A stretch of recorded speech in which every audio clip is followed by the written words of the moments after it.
शुक्रार 7 जून जेजूच्या भूपवित्र काळजाची दोबाजीक परब.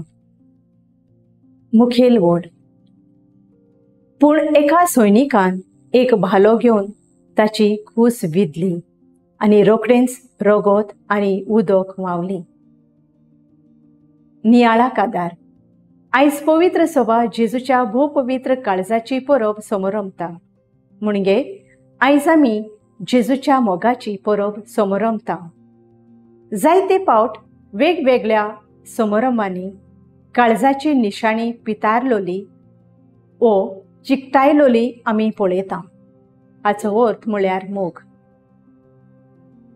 जेन्ना एका सैनिकान एक भालो घेवन ताची खूस विधली, रोखडेंच रगत आनी उदक व्हांवलें.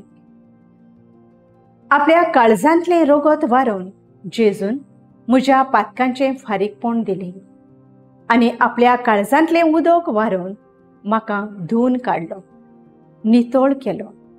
हो जावन आसा जेजूचो मोग. सिस्टर मार्गरेट मेरी आलाको ही भाग्यवंत माद्र भयण जेजूच्या काळजाची खोल भक्ती कोत्ताली. तिणें जेजूच्या काळजाची तुस्त करून अशें बरोवन दवरलें.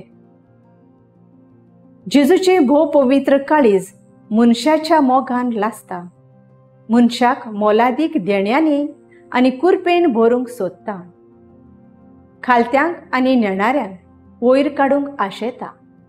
तरी मनीस आपल्या शेळ्या मोड्या पातकी जिविता वरवीं जेजूच्या भोव-पवित्र काळजाक फकत दूख आनी अनुपकारपणूच दिता.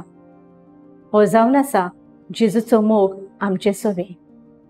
आयज दर एक क्रिस्ती मनशान जेजूच्या काळजाची भुक्ती करून ताचो मोग मोगान फारीक करूंक पातकां मेकळें जिवीत जियोवची गरज.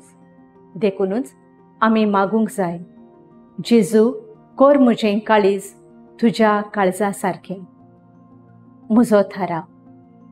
जेजूचे काळजाची खरी भक्ती करून पवित्रपण जोडूंक वावुरतेली.